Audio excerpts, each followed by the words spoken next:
Hello friends, welcome back to my channel. आज आपण पाहणार आहोत श्री गुरुचरित्राचे पारायण कसे करायचे व त्याची पूजा मांडणी. अवधूत चिंतन. श्री गुरुदेव दत्त. श्री स्वामी समर्थ. श्री स्वामी समर्थ. चौरंगावरती एक लाल कपडा अंथरून घ्यायचा आहे. स्वामी समर्थ व दत्त गुरूंचा फोटो ठेवून घ्यायचा आहे व त्याची पूजा करायची आहे. चंदन लावून अक्षदा फुले अर्पण करायचे आहेत. पूजा करताना पूर्वेला किंवा उत्तरेला तोंड करून बसायचे आहे.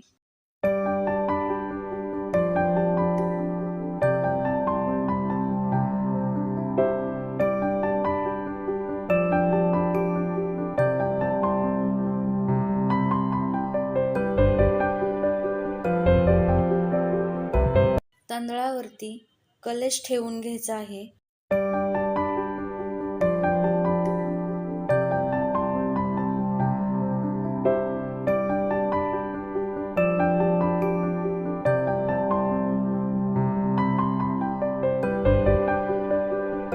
कलशामध्ये सुपारी, दुर्वा, फूल, नाणे, चंदन घालायचे आहे.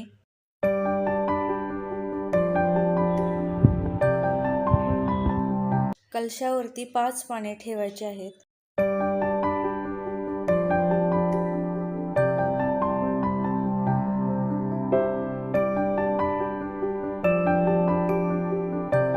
तामणामध्ये तांदूळ ठेवून, सुपारी व गणपती ठेवून त्याचे गणेश पूजन करायचे आहे.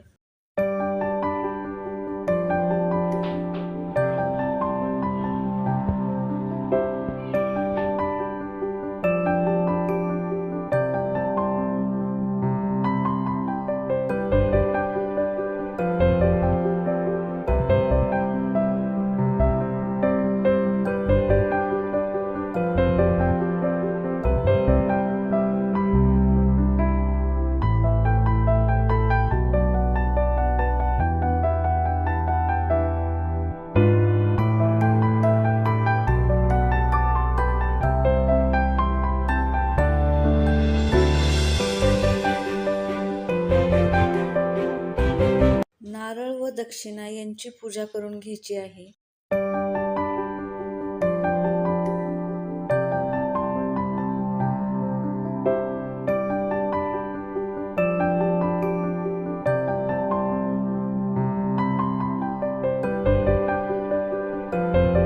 हे पारायण तुम्ही 1 दिवस, 3, 5 व 7 या दिवसातही करू शकता.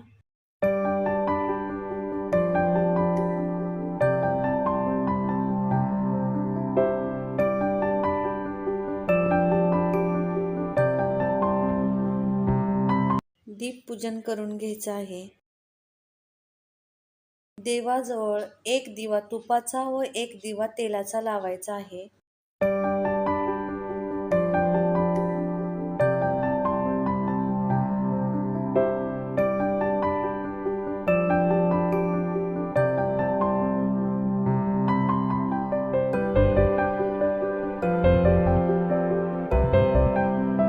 घंटा पूजन करून घ्यायचं आहे.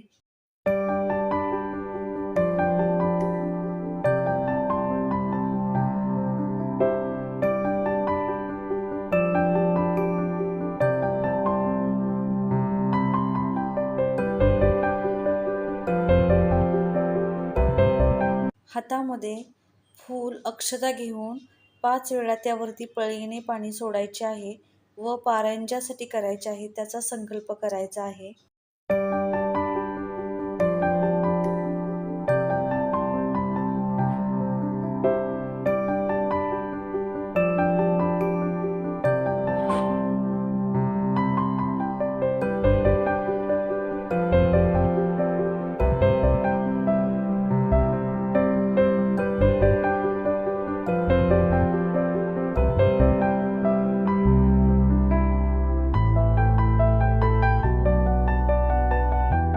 गुरुचरित्राची पोथी ठेवून हळदी कुंकू, फुले, अक्षदा वाहून त्याची पूजा करायची आहे. गुरुचरित्र हे सकाळी वाचायचं आहे. 1 ते 4च्या मध्ये गुरुचरित्र वाचायचं नाही.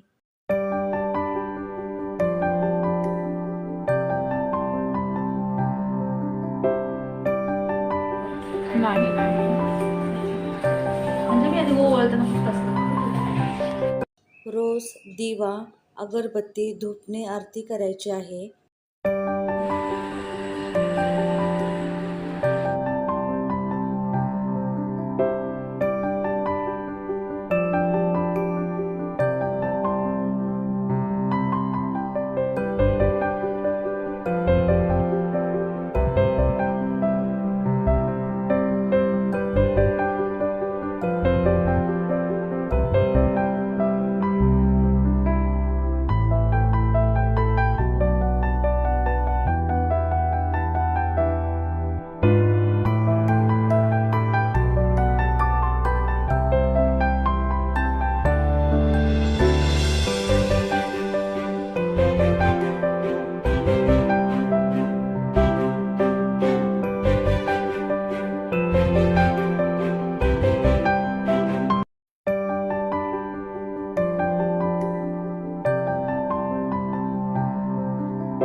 रोज सकाळी आणि संध्याकाळी आरती करायची आहे.